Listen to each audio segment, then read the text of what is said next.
TV 10. Assalamualaikum warahmatullahi wabarakatuh. Di sini saya dan rakan-rakan akan membuat sedikit penerangan mengenai perkembangan agama di Malaysia. Saya mulakan dengan pengenalan. Dalam konteks masyarakat berbilang kaum di Malaysia, iaitu dalam pada masa yang sama, Malaysia merupakan sebuah negara berdaulat di mana agama Islam sebagai agama rasmi persekutuan. Setiap kaum, terutamanya 3 kaum terbesar iaitu Melayu, Cina dan India, mempunyai sistem kepercayaan dan kefahaman masing-masing. Kepercayaan dalam masyarakat Melayu biasanya dikaitkan dengan agama Islam, iaitu kepercayaan kepada Tuhan, kepercayaan kepada pesuruhnya dan kepercayaan kepada perkara-perkara gaib. Okey, seterusnya kebebasan beragama. Agama-agama lain boleh diamalkan dengan aman dan damai di mana-mana sahaja bahagian persekutuan. Dan tiada seorang pun boleh dipaksa membayar apa-apa cukai yang hasilnya diuntukkan khas kesemuanya atau sebahagiannya bagi masuk sesuatu agama selain agamanya sendiri. Dan yang terakhir, undang-undang negeri dan berkenaan dengan wilayah persekutuan boleh mengawal atau menyekat pengembangan apa-apa doktrin atau kepercayaan agama di kalangan orang yang menganuti agama Islam. Itu sahaja daripada saya. Terima kasih. Assalamualaikum warahmatullahi wabarakatuh. Nama saya Ahmad Adam bin Zulkifli. Saya kelas dari DSI 2B. Institusi pertubuhan agama.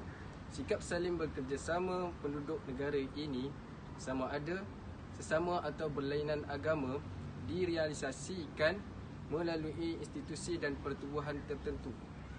Oleh itu, sebarang aktiviti dapat dijalankan dengan aman, mengikut saluran yang betul dan tidak sehingga mencetuskan ketidakselesaan kepada pihak yang lain. Institusi dan pertubuhan agama di Malaysia. Ada 3 pertubuhan agama di Malaysia. Yang pertama agama Buddha, yang kedua agama Islam dan yang ketiga agama Hindu. Agama Buddha ada Persatuan Buddha Malaysia, Pertubuhan Kebajikan dan akhir sekali Tokong dan Wat. Yang kedua agama Islam, Jabatan Agama Islam, Masjid dan Surau, Mahkamah Syariah. Yang ketiga agama Hindu. Agama Hindu ada Malaysia, Hindu Sangam dan Kuwait. Assalamualaikum warahmatullahi wabarakatuh. Saya akan menerangkan tentang toleransi agama. Toleransi agama membawa maksud kebebasan untuk mana-mana agama mengamalkan ajaran masing-masing selagi perkara itu tidak mengganggu ketenteraman individu dan agama lain. 2 faktor kepada toleransi agama. Yang pertama, menangani isu sensitif seperti isu kalimah Allah dan isu pembakaran surau dan gereja. Yang kedua, cabaran globalisasi dalam media massa, media sosial dan kemajuan teknologi. Secara rumusannya, Malaysia merupakan sebuah negara berdaulat dan rakyatnya terdiri daripada pelbagai kaum, budaya dan agama. Agama rasmi bagi negara Malaysia adalah agama Islam. Namun, agama-agama yang lain boleh diamalkan dengan bebas dan aman.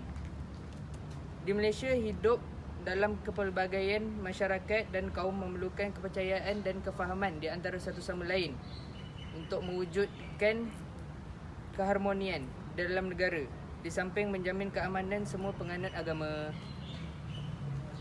Assalamualaikum warahmatullahi wabarakatuh. Islam dalam perlembagaan Malaysia. Terdapat beberapa tujuan antara orang Melayu dengan orang bukan Melayu semasa menuntut kemerdekaan dan semasa penggubalan undang-undang. Perkara ini akhirnya disebut sebagai unsur tradisi atau kontrak sosial. Antara unsur tradisi merangkumi beberapa perkara iaitu agama Islam, bahasa, kedudukan istimewa orang Melayu, bumi putera di Sabah dan Sarawak serta pemerintahan beraja. Agama persekutuan.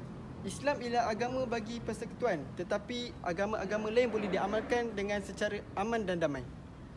Raja merupakan ketua agama bagi setiap negeri yang ada di Malaysia. Tetapi terdapat beberapa negeri yang tiada raja iaitu Pulau Pinang, Melaka, Sabah dan Sarawak akan diwakili oleh YDPA, iaitu Yang di-Pertuan Agong sebagai ketua agama Islam di negeri tersebut. Assalamualaikum warahmatullahi wabarakatuh. Rasional 3 perkara. Penduduk asal tanah Melayu ialah orang yang beragama Islam. Desturu sebagai agama yang dianuti kaum majoriti, Islam sangatlah relevan untuk dijadikan sebagai agama rasmi di tanah Melayu ini. Islam telah diterima sebagai agama utama sejak tanah Melayu Melaka sehinggalah zaman British. Tetapi pada era British, tanah Islam tidak lagi diganggu dan semua urusan telah diberikan kepada raja-raja Melayu ketika itu. Islam dan masyarakat majmuk. Semua manusia di dunia tidak kira bangsa dan agama dan kaum, semuanya diciptakan oleh Allah Subhanahu wa taala.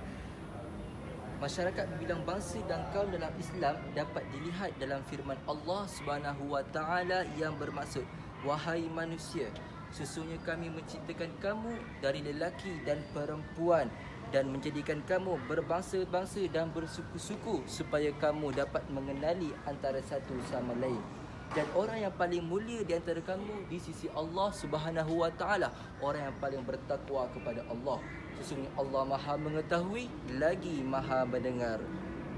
Asas hubungan dalam Islam ni terbahagi kepada 6 relevan. Yang pertama, berkenal-kenalan, al-ta'aruf. Yang kedua, persaudaraan, al-ukhuwah.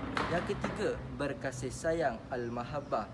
Jamin menjamin, at-tadhum. Yang keempat dan yang kelima, bekerjasama, at-ta'awum. Dan yang terakhir, memahami, at-tafahum. Sekian daripada saya. Assalamualaikum.